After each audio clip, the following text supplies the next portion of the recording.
So normally it's it's there. I there's like pushed a it out on Twitter. All right, I'm gonna push this out now. So we'll go in three, all two, right, I gotta one. get some water.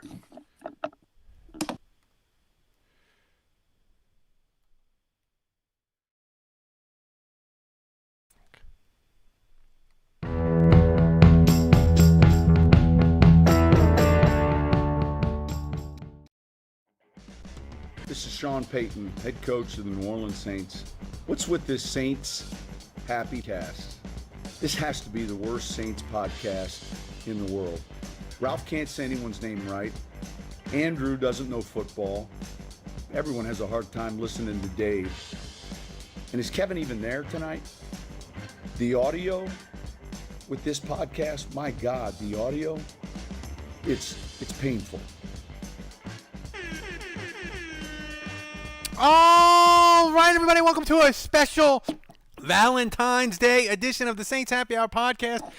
If you love us, subscribe to our YouTube channel, find us wherever you get your podcast, and give us 5 stars. If you don't give us 5 stars, don't give us any stars at all. We are streaming using the Discord. I got weird messages in the YouTube studio, whatever. Thomas set this up. He's going to be producing the show starting next week, so then I won't have to worry about this ever again. If it goes wrong, I blame Thomas. And he can just yell at me himself next week. Gentlemen, happy Valentine's Day.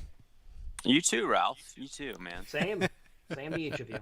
Dave is out with I guess he's taking the missus to a nice Valentine's Day dinner or some such nonsense. His wife. We couldn't postpone the podcast and have all 4 of us because Texas is going through their worst winter storm in like 60 years, so I may not have power tomorrow. So I was like, we're going tonight. So that's where we are. So we have a lot of fun stuff to talk about tonight. But Andrew, I want to talk about my first thing. The Texans cut J.J. Watt, released him, and somebody in the Discord channel, which by the way, if you're a patron, you should get in the Discord channel. If you're not a patron, become a patron and you get access to our Discord channel. Somebody asked, should Mickey Loomis sign J.J. Watt using 1,000 voidable years and 100% Bitcoin to get him under the cap? And I said, yes, I want J.J. Watt. Why isn't he a Saint yet? Yeah, I mean, do you want me to give like the funny answer where we joke about this and make it like, haha, we should get J.J. Watt, or do you want me to be real with you and be honest about the fact that the Saints are not getting J.J. Watt? I mean, There's you no don't think chance. Mickey Loomis has got like 9 Look, computer servers going at Saints Drive and he's mining Bitcoin no, as we speak? You don't think that's happening? no, I don't. And you know what? Like, I'm gonna. This is kind of hot takey, but I'm gonna tell you this right now. I think the Saints will lose out on Hendrickson. I think Hendrickson's gonna leave. He's gonna go to another team. I would prefer. I think Hendrickson and Watt are probably going to cost similar money at this point in their careers. I would rather Hendrickson. I mean, Kevin, like if you're going to spend that money and find a way to pay Watt, I'd rather just pay Hendrickson. Kevin, the Texans are run by a preacher that has like tricked his way into being in charge of the entire franchise. And if you've seen YouTube clips of him, which PFT commenter has posted, they are hysterical. And also, if I was a Texans fan, I would be horrified. And now, the Saints in their history have done some dumb shit. They had an astronaut as a GM. They had 7 coaches in the first 15 years of the organization. I could go. They drafted a kicker in the first round. Ditka gave up the whole draft for Ricky Williams. But as far as letting a preacher hypnotize your owner and just run your organization into the ground, J.J. Watt's gone, Deshaun Watson's gone. That to me trumps any fucking stupid thing the Saints have ever done. Like, you know. I think we have to see what happens I think we just need to let it see what happens in the next couple of years to definitively say that. I agree in principle with that. The GM has come in like Paul Dano in There Will Be Blood and basically swindled the owner, or Swindled, talked huh? well smooth talked his way into becoming the general manager. So now I'm just picturing the GM in some overalls and a button up work shirt, you know, getting having the owner yell out, "I've abandoned my quarterback!" I'm making a There Will Be Blood reference in 2021. I'm sure the millions upon millions of people that went and saw that are watching this and actually get that reference. Because based on the crickets I'm seeing from you two fucks, I was like, what's going on? swing and a miss. Yeah.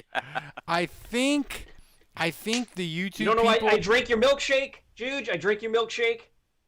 You don't know that one? I got nothing. Jesus Christ. All right. I feel like. All right, it was a deep cut. I tried. All right, I'm trying. I'm throwing him downfield. This isn't like Dave trying to catch a screen pass with the Godfather here. Touché. I mean, Juge, if you go American history on Juge, clearly we know True. that he knows nothing about American history. Like that is just Facts. That is just a fact. And that's another thing that's really disappointing to me is people haven't been sending me American history questions to stump Juge. So, but Andrew, as far as the Saints, as far as the cap issues they have, in all seriousness, they've cleared $30 million in like 5 minutes where they redid Brees and they cut Nick Easton. So, like when do we officially get to laugh at all the national media and all the bloggers that the Saints are fucked? Like when do we officially get to do that? I don't think that comes until they sign a free agent that's not their own. So right now, the whole thing is the Saints are screwed. They can't sign any of their own players. They basically have to cut the whole roster. They can't even field a team next year. They can't sign their draft picks. So, getting under $100 million is going to be step one. Re-signing a couple of their own dudes will be step two. And then step three will be sign a free agent that wasn't with them last year. And that will be, I think, the ultimate middle finger to the haters and the nerds, the dorks. I mean, they're getting mad already, Andrew. I don't know if you're on Twitter like 9 hours a day like I am. But the dorks. So mad in what sense? Like mad that the Saints are actually going to pull this off? Do you think they're starting to realize that? Or I think they are, and it's starting to get them mad, at least a little bit, I don't right? know what you're doing with Kevin, but he's now like that's a Kevin sideways. issue. Kevin is just you hang on. turned yourself like upside down. I don't know what's going on here. It's really wigging me out. Yeah. Sorry. Yeah. But here's the thing with the Saints that I'm starting to get we'll do a little bit of football and then we'll get into nonsense because it's Valentine's Day, whatever. But here's the thing I'm getting a little bit worried about, Juge, is they did the Stafford trade. Wentz is going to get traded shortly, although Philadelphia was trying to like pump up his trade value. They were like, "Hey, we got offered a first and a third and blah blah blah," and now it's like looking like they're going to get a second and a third from the Colts. So the quarterbacks are quickly like getting snapped up. So let's assume Wentz gets done this week to the Colts or the Bears or whoever. Does that make you nervous in a sense about Winston, where you're going to be like, teams like either the Colts or the Bears they're not gonna get Wentz, and another team like do you start to get nervous as sort of teams play musical chairs with these quarterbacks and they're running out of seats and Jameis just becomes more and more appealing? My nervousness gets ratcheted up each time a quarterback move happens. Am I being irrational about it? Well, no, you're not irrational. because I think every move that's made has a domino effect on each subsequent move. So I think there's a lot of teams, the 49ers, the Colts. There's a lot of teams that are still unsettled in terms of the Bears, who their starter is going to be, and until that gets resolved. And it's like there's these dominoes in the sense that Deshaun Watson is probably the top of the pyramid. And until someone makes a move for him, that's the most desirable guy to get. And the Texans right now are saying we're not going to let him go. That no way, no chance. Like we're not trading him. Forget it. But it really what that means is we're not going to trade him unless you give us an offer we can't refuse, right? So no one's done that yet. But Russell Wilson is kind of out there too in a similar situation where it's like we're not officially trading him. But if you give us something amazing, here's my thing with Russell Wilson is we'll think about it. Right, Kevin, there's something going on with Russell Wilson and the Seahawks, which to me is insanity. The man has gotten them to 2 Super Bowls, won a Super Bowl. He's amazing. They were set to trade him to the Browns for the number 1 overall pick that was Baker Mayfield, and the Browns did the Browns thing and were like, nah, we good. We're going to take Baker. So like. Just the fact that Seattle seriously considered that, something is amiss with that marriage. I don't know like what it is. Like maybe the Seahawks went out to a strip club one night and hurt Russell Wilson's feelings. Something is amiss with the Seahawks. So my question to you is, if the Saints, and you're the president of Trade Down, if the Saints could get Russell Wilson for a mega package, would you be okay with the Saints going and getting Russell Wilson? Deshaun Watson is off the table? Yeah, let's assume that. All right. So I'm one of these people. Give me the most simplest. Limit my options here. So it's either what? We do a mega package for Russell Wilson, or we roll with Jameis and Taysom. Yeah.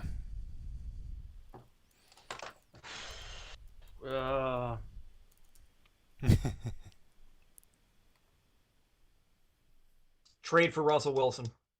Wow. Trade for Russell Wilson.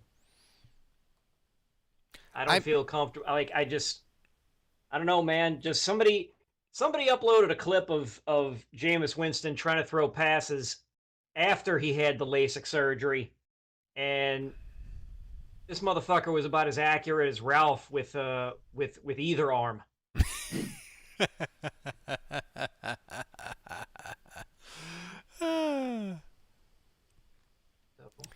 Disconcerting to say the least. Disconcerting. So yeah, give me Russell Wilson. Ralph, you have these big words that say profile and mention in my screen. Do you know how to take that off? Maybe I'll. I don't know. Yeah, that would be bad. Well, Juge, I can't see it, so you can't see it in our video, but on our YouTube, you can feed, see it. Like yeah. Clearly, it's on Ralph's computer. You can't. You can't. Here's the thing with the Discord. You can't touch. I forgot. I cannot touch the Discord app once we stream out, because anything I do in the Discord app will show up on screen. So I was fidgeting with Andrew's audio to try to make him louder. I apologize. Thomas, don't tase me, bro, in our meeting tomorrow. But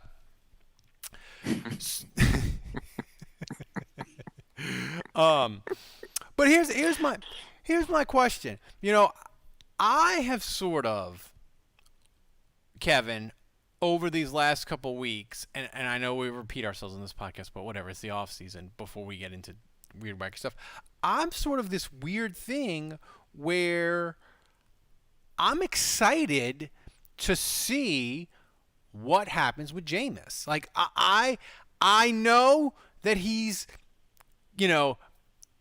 kind of a turnover machine unless you talk to Jameis 101, who, by the way, Jameis 101 did like a 2,000-word article on the Sports Illustrated fan-sided Saints site that was like explaining that actually the 2019 Tampa Bay Buccaneers and the 2020 Buccaneers, no, they weren't. They didn't just switch out their quarterbacks. They were kind of completely different teams. And he makes actually a strong case that Tampa did do a lot to make their team better from 2019 to 2020, and it wasn't just Tom Brady. But, Kevin, that aside, like, I'm excited to see what happens with Jameis, and I'll be a little disappointed, like, not if the Saints obviously do a mega trade for Watson or Russell Wilson, but like if Jameis Winston leaves and they got to do like the Taysom Hill, Trevor Siemian, draft a dude in the 3rd round from nowhere, fuck state, like that poo-poo platter, and they don't have Jameis, like I'll be sad. Like, are you going to be sad if we don't get to the Jameis experience? No. It's not going to be about missing the Jameis Winston experience. All I want is above average quarterback play. Doesn't matter who it is. Right. And by above average, I mean 15 and above. So, but you got to have some skin in the game, right? Like you would prefer. I mean, some people are Taysom people. They love Taysom, right? And so they would prefer. Yeah, I'm neither. You really don't care. Doesn't matter. I don't. Yeah. Interesting. I mean, if you told me that the Saints were going to draft somebody, we're just going to draft a quarterback, and it was somebody that they believed could start on day one, I'd say fine. Let's see what happens with this person. See, that's interesting that you say that, because I'll tell you, I'll be honest. For a while with Jameis, I was clearly in the camp of, I don't want that guy representing the Saints. I don't want that guy around the organization. I don't want fans rooting for him, because I know what he did in the Uber, and I saw the F and the P, and I saw that video and the crab leg stuff and all that, all the off the field stuff. I'm like, that guy's a creep, and I don't want him anywhere near. I don't want him as my quarterback. And I've come around on that. I kind of like him now.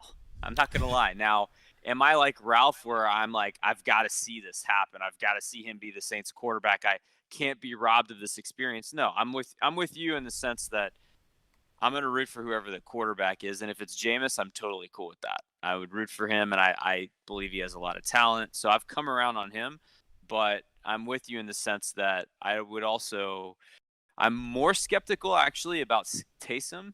I'm more skeptical, but I also think he's more fun. So if he proves me wrong, it would be more exciting. So there's a little bit of that. Yeah, I don't know if I'm in a position where I feel like I can root for Jameis Winston as quarterback. Like, could I be happy if he was the quarterback and the Saints were winning? Yeah, because it's the Saints winning. I mean, that's about as best as I can simplify it. Can I go rooting for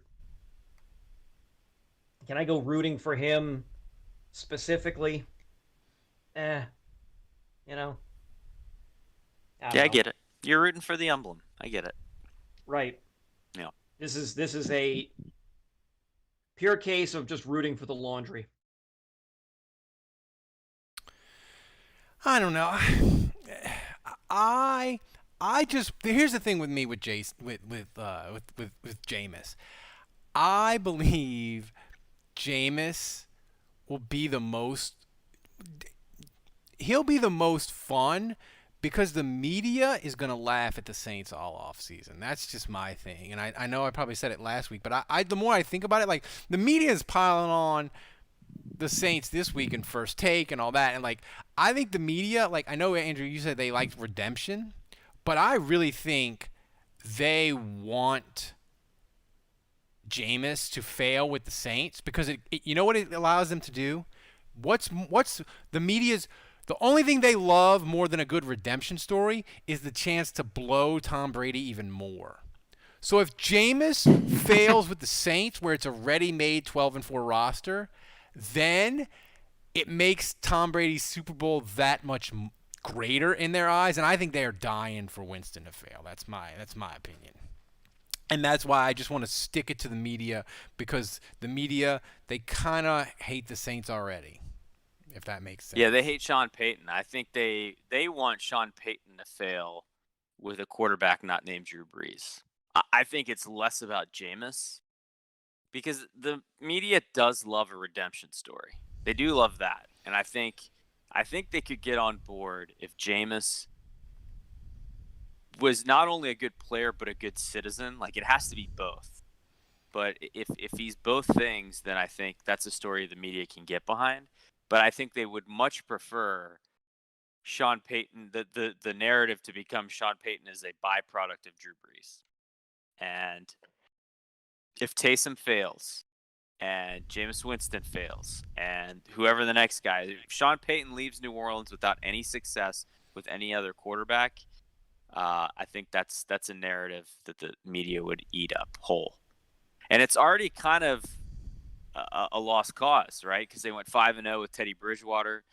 They went 3-1 with Taysom this year, so they're 8-1 now without Drew these last 2 years. So, I mean, you could argue it's already a lost cause. Do you think that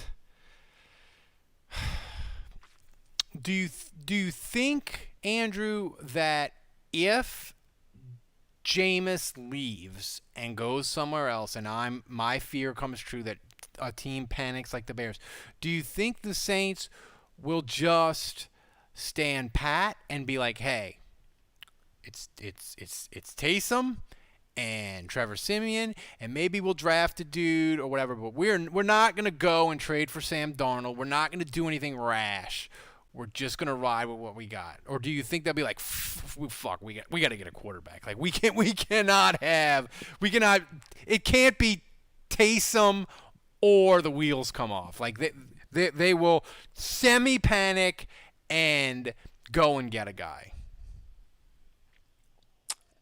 I think the Saints are prepared to roll with Taysom and a backup that's not Simeon.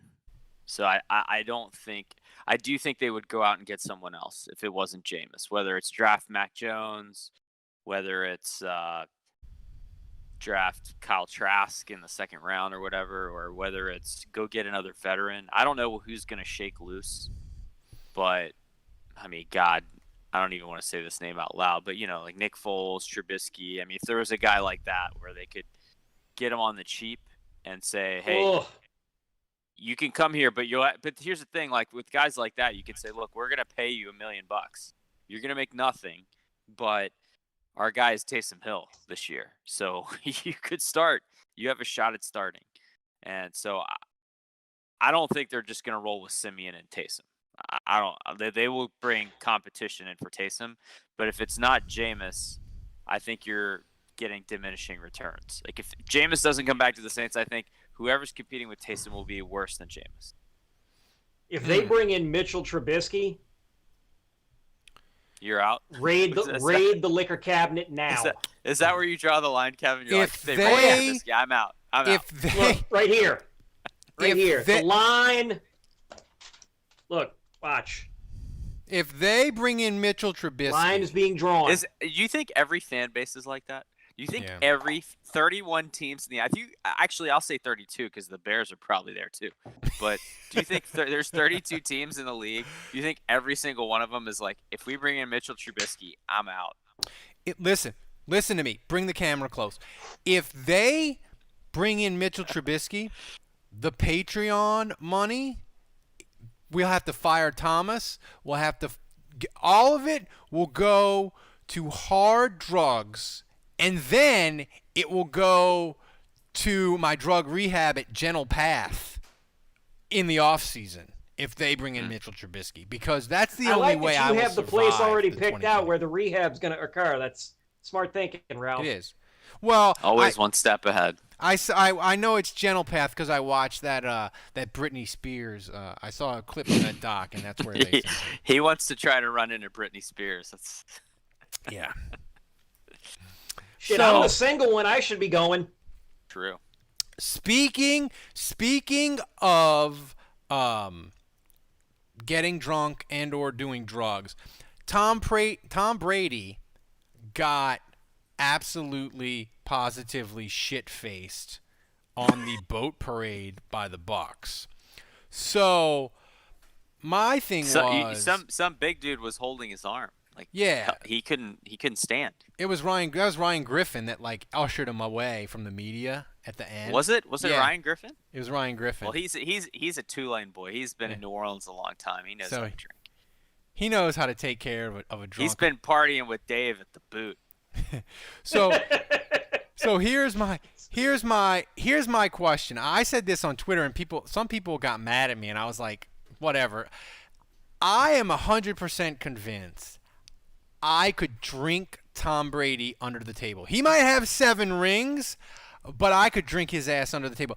That dude treats his body like a temple, Kevin. My liver died 5 years ago. I know I could drink him under the table. Do you agree with that? And could you drink Tom Brady under the table? I don't know if I could drink him under the table just because, it depends on what we're drinking. And look, he's what, 6'3", 6'4", 230. Like, he's a much larger Look, he's a larger man. He's got a bigger liver than me. Ralph is not a good comparison because Ralph's blood type is .08. Right. All right. That's not Tough a fair but comparison. fair. Right. But, me, it's, look, yeah, he may treat his body like a temple, but he's just a larger human being, so I think he could How many beers do you I think think he that could was? outlast me. When he was no chance. Dude, all Tom Brady eats is powdered plant protein. That's it. That's what he has for lunch and dinner. How many beers do you think he had in his system when he was stumbling like that? I think he had 2.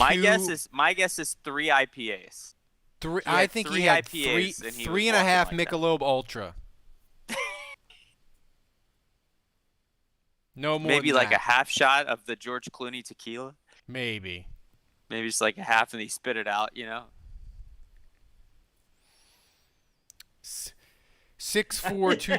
It doesn't 6'4", 225. Like, it doesn't matter, Mr. Juge. Like, if you don't drink alcohol, and the thing is, like, Tom Brady, he doesn't even consume like sugar or table salt. Like, I just think Wait, cable salt or table salt? table salt. He doesn't Okay. use table salt. But apparently he hates strawberries, apparently. God, what a weird fucking person. Well, I mean, how else are you going to play quarterbacks at 43? Yeah, I know. Well, Stupid fucking me. by not eating strawberries, I guess. Yeah, apparently. Boy, imagine how many rings he'd have if he stopped eating cherries, too. Which Tampa Bay Buck? Well, actually, that's a terrible question. The answer is Gronk. I was gonna say which one was the most wasted on that boat. I don't mean, know Tom about Brady that because threw I the don't Super think Bowl Gronk- trophy to that's the another thing boat. is, I mean, I don't think Gronk gets wasted anymore. Really? Like, well, no, I mean, it's like, how, like when you're scrolling on Facebook, you get those ads, or if you're on Instagram, you're scrolling and you see those ads for like a float tank. Mm-hmm. I think Gronk has those, but it's for Everclear. So I think he just floats in a tub of Everclear, and his body just absorbs whatever it absorbs. So he just has a natural state of perpetual buzziness. So I don't think he gets shithoused in the traditional sense anymore that regular folk like you or I might. Well, anyway, this is beside the point. The point is Tom Brady is an embarrassment once again. He can't hold his liquor. He couldn't walk. It was a disgrace to Giselle. Here's the thing. It was a disgrace to the Tampa organization. And Roger Goodell should definitely take picks. The yes, daughter, absolutely. Look, if you walk like that after 3 beers, they should take draft picks from the Bucs. Period. The daughter of the guy who designed the Lombardi Trophy demanded an apology from Tom Brady because she said he desecrated the trophy by throwing it to another boat. Oh yeah, he should definitely draft picks. A 4-game suspension Plural. sounds fair. Yeah.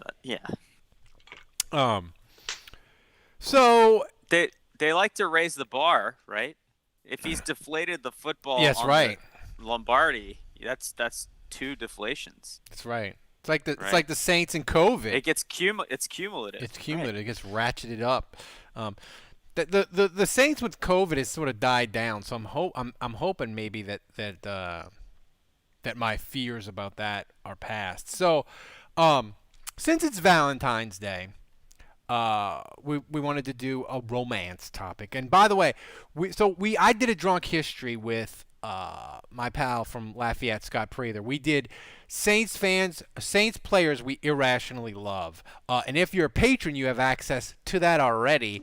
It was great. But I wanted to do a couple on the main show because I like the topic so much. So, Andrew, what's a Saints player that you irrationally love? The only ground rules that we set was it cannot be a Saints player who is in the Saints Hall of Fame. Well, Ralph, I'm glad you asked. And if you're a patron or you listen to the show with any regularity, you already know what my answer is. But, since it's Valentine's Day, I want to give a shout out to my one true love, extend him a rose, Haoli Kikaha.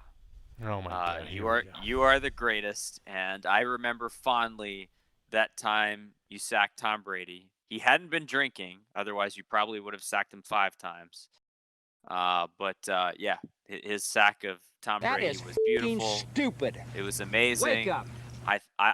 I thought he was the next sack leader in the NFL. He was. And the rest is history. Oh man, he came out like a house. His first year for the Saints, he came on like a house of fire. Like he was making plays, he recovered a fumble, and then he hurt his ankle, and he was never heard from again.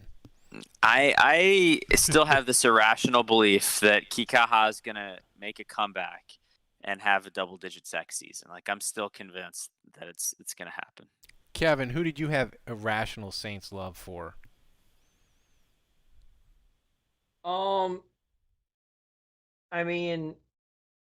Look, he didn't. I didn't hear his name pronounced by foreign commentators this year, but it can only be. It can only be Shy. Don't you have a clip for this? Oh, interception! Matt Ryan! Oh mein Gott! Wie eine Puppe gibt ihn den Stiffer ab und fliegt auf den Boden. Hör doch mal auf. Build off mouth. I feel like that's iconic. I mentioned a couple on the drunk history, so I won't mention them. But one Saints player that I don't know if I call it irrational love, but I defended him against people forever, and I still do, and that's Jason David. And I know he was god-awful, and I know his pass defense, it would have been better if the Saints would have put nobody on the field instead of him. But the thing that I liked about him was that dude, like, he never ran and hid from the media, and, like, he took the bullets, and I always kind of liked him for it. Another just totally random Saints player that I loved, Willie Whitehead. Like, he had 6.5 sacks in 2000. He played all over the defensive line for the Saints and made a bunch of plays. And I just liked I remember him. I just liked his name, Willie Whitehead. It just rolled off the tongue. It was easy for me to pronounce. So I had a rational love for him. So So he's just a random Saints player that I had irrational love for. Somebody in the chat said this is a good one. Joe Morgan. He had some people having irrational love for him. I mean, he was a camp darling. He was a nice guy. He was a nice guy too. Yeah. And he cared about other people, Kevin. We know this because he got drunk, and instead of driving home, he just took a nap in his car. That shows a level of caring and compassion about Saints fans that I don't think other Saints players have demonstrated. Just saying. Yeah, I mean, you're not feeling good. You had too many pops. Get an Uber, get a cab. If you're dumb enough to hop behind the wheel, pull over. Pull over, put it in park, kick the seat back, take a nap, sleep it off, wait it out.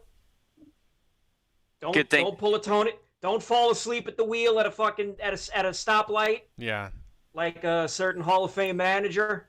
Like that. Not that this is a baseball podcast, but Tony La Russa, like, he gets a lot of DWIs, right, Kevin? Like, it isn't just like a one-time thing with him, right? No, it is not.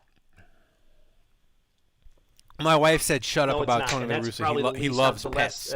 Last I'm going to say of it. Or somebody from Cardinals Nation breaks into my house. So, the one last thing that, and this is a great topic, people in the chat are just throwing out names left and right.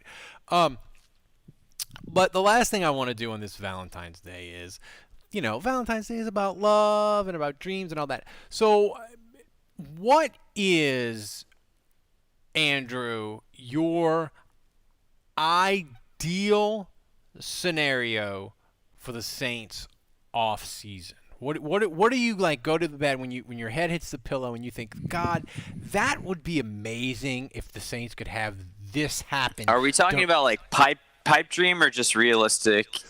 I mean, you can go either way. You can go complete pipe dream, or you can go realistic. Whatever you feel. I mean, pipe dream would be Deshaun Watson or Russell Wilson. Somehow we get the quarterback of the next 15 years, 10 years, But, Russell Wilson wouldn't last that long.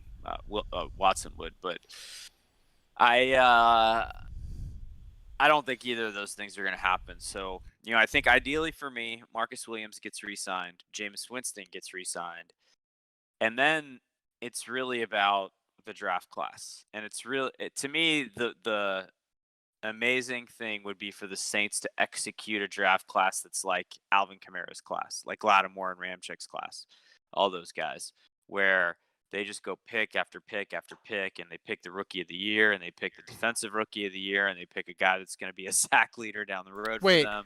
Okay, I gotta cut you off. Your dad just said he had irrational love for Joel Schmingy. That might be a crime that we need to report you to YouTube for. Joel Schmegma. We've ready said Ironhead. Oh man, that is old school. But I had it rash. The only thing about Ironhead was he finally got in shape and he had an amazing year for the Falcons. So that sort of dimmed my love of Ironhead. But I rekindled it when he did the Head and Shoulders commercial with the little dinghy. Bobby Hebert and Ironhead, man, both of them pulled that stunt. They went to Atlanta and had the best year of their career. Yeah, shit pissed me off. Disgusting.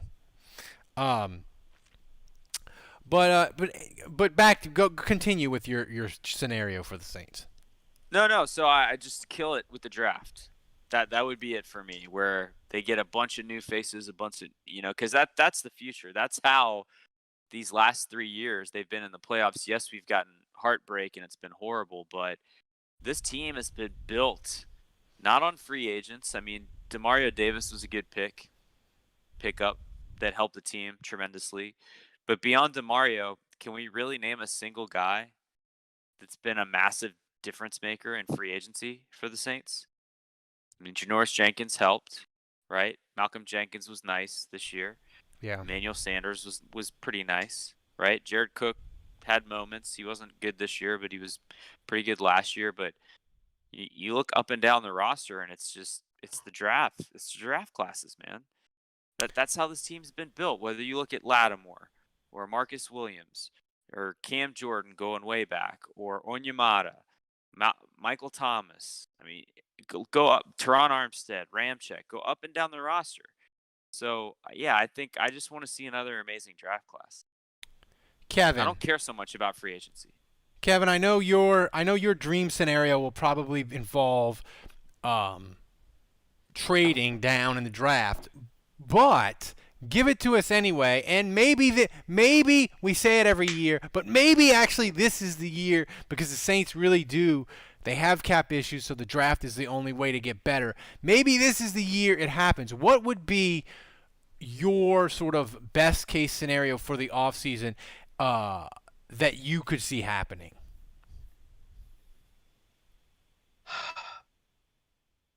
I would say the best case scenario for me would involve actually getting both Watson and J.J. Watt.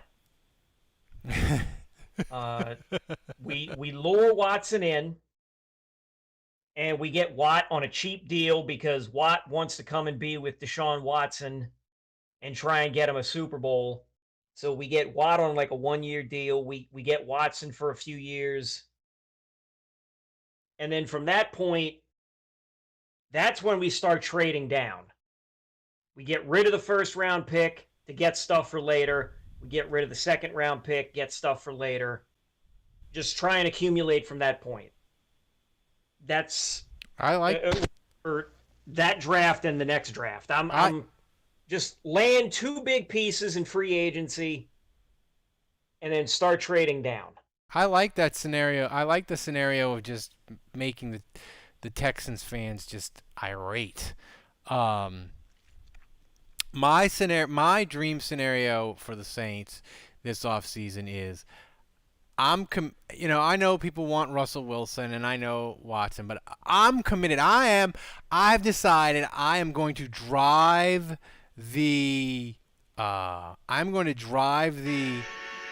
Jameis Winston train. I'm gonna be the conductor. I'm gonna do it. I want Jameis Winston on the Saints, and I want them to create enough cap space to go and get Allen Robinson from the Bears and screw over Ryan Pace. And I want Bill Barnwell and the cap nerds to lose their goddamn minds and say, how are the Saints doing this? They got Allen Robinson to this offense. What are they doing? This is a federal crime. It must be a Ponzi scheme. That's what I want for the offseason. I do think realistically, though, Andrew, that they can keep Winston. And maybe it's not Allen Robinson, but I believe they could do enough cap-wise that maybe they could go get like a middle-class free agent like a Demario Davis or like a guy like that could get us excited. Maybe it's another veteran tight end that's not Jared Cook, that's not going to fumble and hand the Bucs a Super Bowl. So that's my. That's my dream scenario. So sorry about the YouTube freezing up, people. And oh, by the way, Thomas, you can just tomorrow in the meeting, you just give me the 50 lashes, and we'll move on and on to bigger and better things. So, Andrew, we got some questions. Hopefully, but, he uses the bamboo stick like they do in Malaysia. But here's the thing. So I got some questions to answer. So I got to play the world famous music first, though.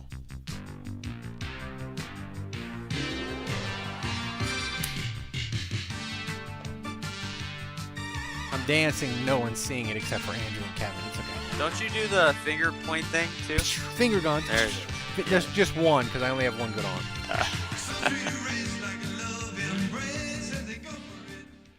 So let's go to the question. And Andrew, this, I said last week that that Skooks had the question of the year, but Kevin, this might be Kevin's gone. Might have He's gone. supplanted He it. said This is from Saints Ralph. Rabbit. Ralph. Kevin had to go. Oh, Kevin had to eject. So this is for you, Yeah. Andrew. Okay. This might be a question of the year from Saints Rabbit.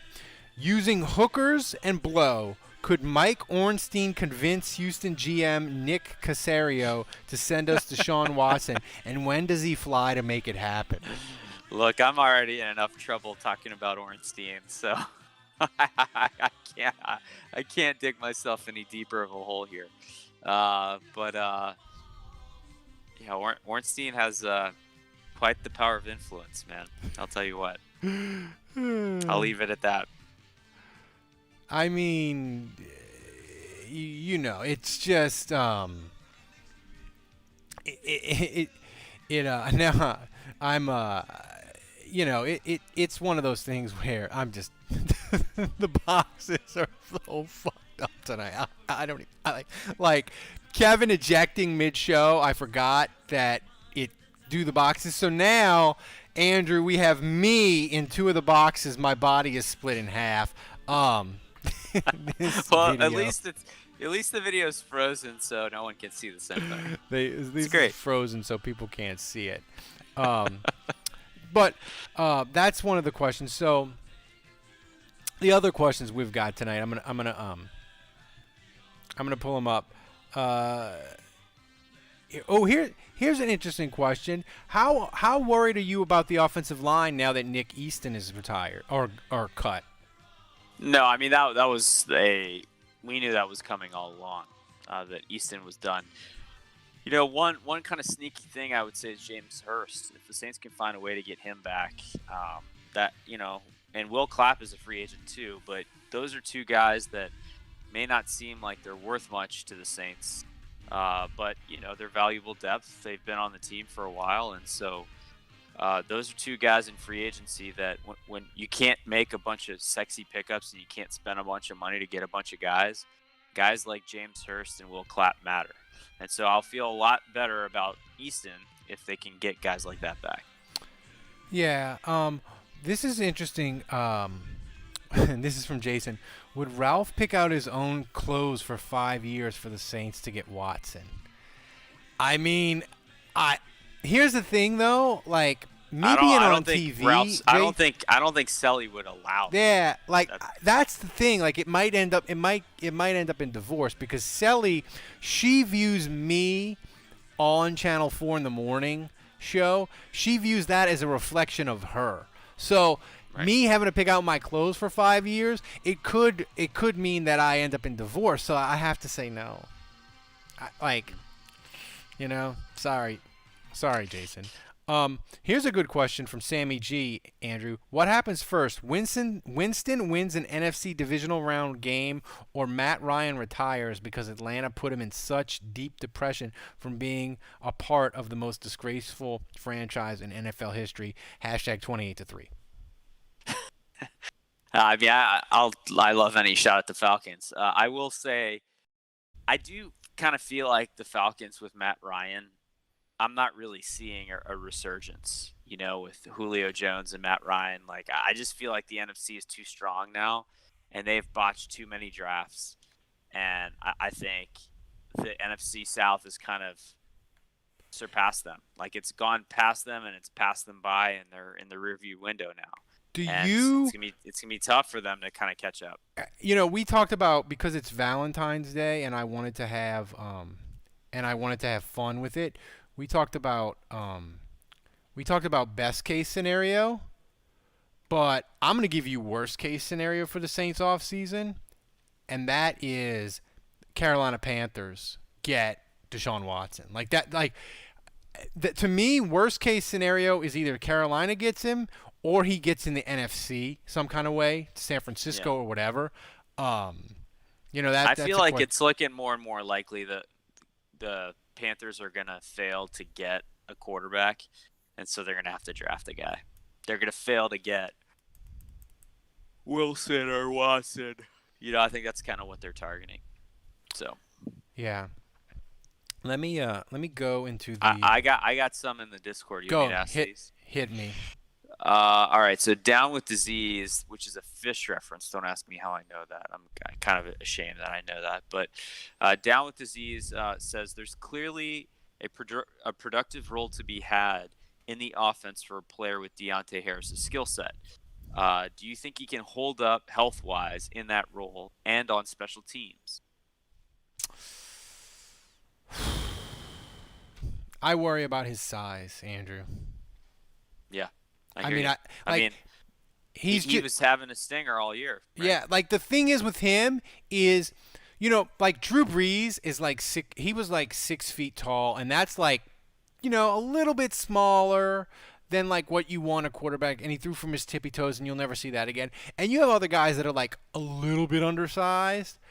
Like, the thing about Deontay Harris is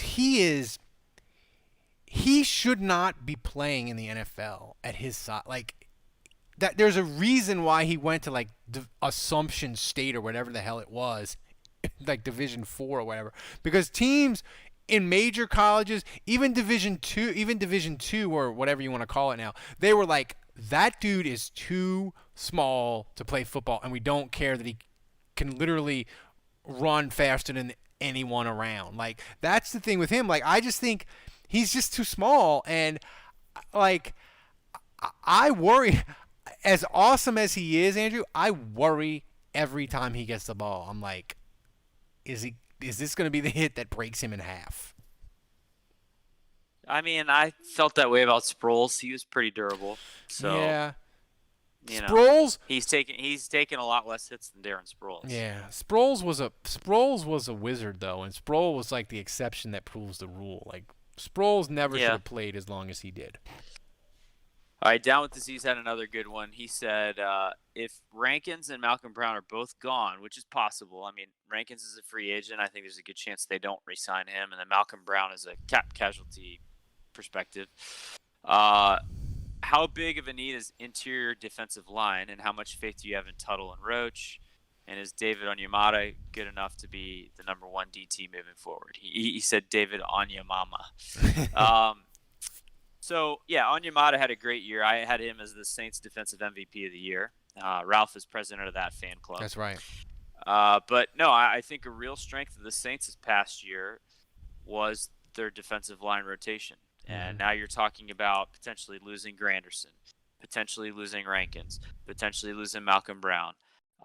There is no way that their depth is good enough. So if you ramp up the play of Tuttle and Roach and Granderson, there's no way you're going to get the same production. So between the draft and maybe trying to, and I actually, if you're a $10 patron, then you got some of my posts where I recommended some guys that the Saints should go after, whether it was Larry Ogunjobi or some of the bigger defensive tackles that are space eaters that can stuff the run like Malcolm Brown, but like they're going to have to replace those guys. They're going to have to get some rotational depth.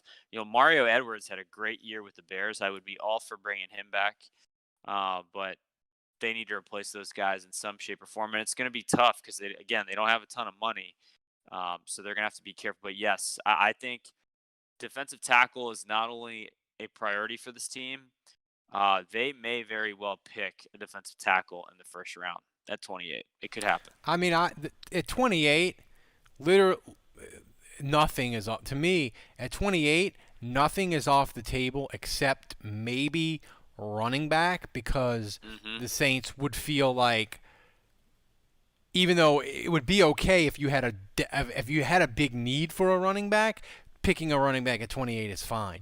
But because the Saints wouldn't have a need, like running back would be the only thing that I would say would be off the board. The one thing I'll say about that question, Andrew. What about offensive line? You think they'd pick offensive line at 28? I think the only way they'd pick offensive line is if it was a Ramczyk situation where in 2017. Dude, is too good. They're like, we have him rated in the top 10. If we don't pick him, why do we scout?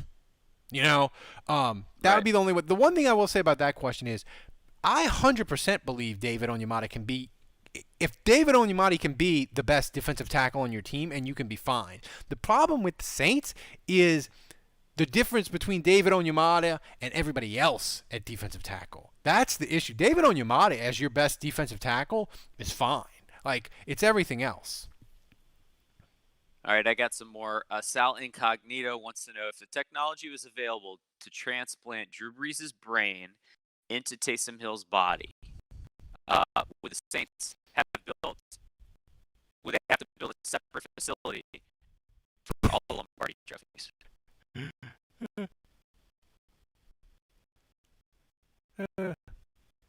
Oh, Andrew.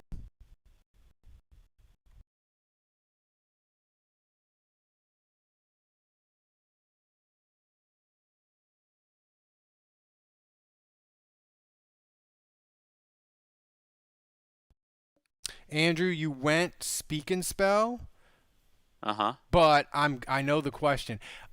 I think if you put Drew's brain into Taysom's body, it would be really interesting because Drew Brees was so Drew Brees' whole thing was get rid of the ball quick, make the right read. If Drew Brees all of a sudden had this uber athleticism, how much would he want to run? You know, if he could beat Taysom, like how much would he want to take off and run? That would be my thing with that. All right, is my audio back? It is. Okay. Jay Champagne wants to know if we're able to bring in J.J. Watt and Mark Ingram in the offseason without losing too many core pieces. Ralph, will you wear a dress to the Super Bowl parade in February? Oh, I'll wear a dress. I'll go. If the Saints win the Super Bowl, I'll go shirtless. I'll wear a dress. I'll drink like you name it. I'll do it. I don't care. Like I tried to eat cat food for God's sakes when the Saints came back from 10 down against Seattle like 5 years ago. You think I have any personal dignity left? If it means I'll give any dignity away to get the Saints into the Super Bowl. You think? Well, you have more personal dignity than Tom Brady. That's barely. For sure. All right, Jay Boogie wants to know what makes more sense: trade Lattimore in a first and sign Peterson and sign Ram to an extension. I'm assuming he means Patrick Peterson, or trade Ram, sign Lattimore to an extension, and draft an offensive lineman in the first round. Ooh, here's the thing with Lattimore, the whole thing with Lattimore and Ramczyk, and I believe that. I just think it's going to be really, really hard for them to keep both. And the thing is, you can't – players of Ramczyk's quality and Lattimore's quality, you can't – they're not going to play out the fifth-year option. So I really think they're going to have to make a decision. If I had to make a decision, I would pay Ramczyk because he's been more consistent over time. And I know – I get it. Going back to purgatory or worse at corner, it scares the crap out of us. But if push comes to shove, if I gotta pay Ramczyk or I gotta pay Lattimore to be the first or second highest paid at their position, I'm doing it for Ramczyk because he's consistent. He fights through the injuries. Lattimore, I just don't know. And the thing is, for Lattimore, you can totally get a first and a third round pick for him. But if push comes to shove, that's what I'm doing. I'm taking Ramczyk over Lattimore every time. All right, we got a couple questions in at the buzzer. This is in the chat. We've ready. He asked about drafting Travis Etienne. Nope, that's not going to happen. He wants to know when we hired Doug Peterson as the quarterback coach. God, I hope not. And Jason DeJong, this is a great one. Ralph, I'll give this one to you. Would you rather who would win a drinking competition between Taysom and Tom Brady? Ooh, that's a good question because Taysom is of course Mormon and Mormons. Do you think Taysom has had a drop of alcohol in his life? Probably not, right? Probably not. I mean, it's a good question. I think maybe Taysom. Here's the thing: Taysom's younger. He's immune to the effects of alcohol. I think he could have like 16 beers and he would still be sober. I would take Taysom because I think just being younger, you have high. I think you have a higher tolerance. You bounce back in hangers. But I would take. Higher metabolism. Yeah, I would take Taysom. But it would depend on what are they drinking? Are they drinking beer? Are they drinking whiskey? Are they drinking mixed drinks? Like, it's a whole thing. But I think I'd put my money on Taysom. But why would it matter what kind of alcohol it is? I mean, you're saying that Tom Brady would have a stronger tolerance depending on the alcohol? Well, no, I just think with people, sometimes people are different, right? Some like for me, like I cannot go and do I cannot do mixed drinks and wine. It totally wrecks me in a way where I fall apart rapidly. You mean the combination of the two? Yeah, like if you put a glass of wine. Well, that's most people. Though, and one like it's like. But I can mix like beer and hard liquor, but wine and hard liquor, it just wrecks me. So that's the thing with Taysom. Like I don't, and Tom Brady, like what combination would do them in? But I still would take Taysom. He's younger. Well, I'll tell you the combination that'll do Tom Brady in. Three Michelob Ultras. 3 Michelob Ultras in the sun. It does him in. Yeah. I'm picking Taysom. Yeah. He's never done it before, but I just feel like right out of the gate, like a champ, you know? You always got that dude that he shows up in college, you know, he's never drank before, and he just right out of the gate, he's a beast. That's Taysom. Yeah. So that pretty much wraps it up. That's all the questions, right, Andrew? Yeah, is Kevin even here? Yeah. So, guys, thanks for joining us. Look, we did the Discord stream. All was fine until 25 minutes ago when it all came apart. The video froze. The audio went speak and spell. But I think the audio quality is better. And listen, I went to Discord, and when Thomas puts me on the torture rack and tases me tomorrow over the disaster that this whole YouTube experience has been, just know that I tried to make it better for you, and as you'll hear cries probably on the internet, it's me getting tased by Thomas tomorrow in our production meeting. But next week, Thomas is running everything, so it'll be 100% Thomas's fault when anything goes wrong. And and Andrew, I cannot wait for that, because it's been my fault for going on a decade now, and I can blame Thomas for fucking all of it next week. I cannot wait. It is worth every penny we are going to pay him.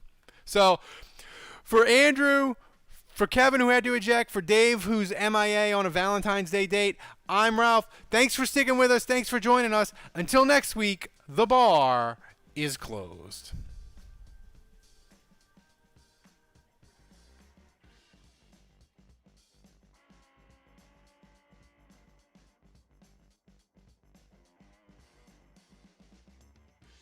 Yeah, dude.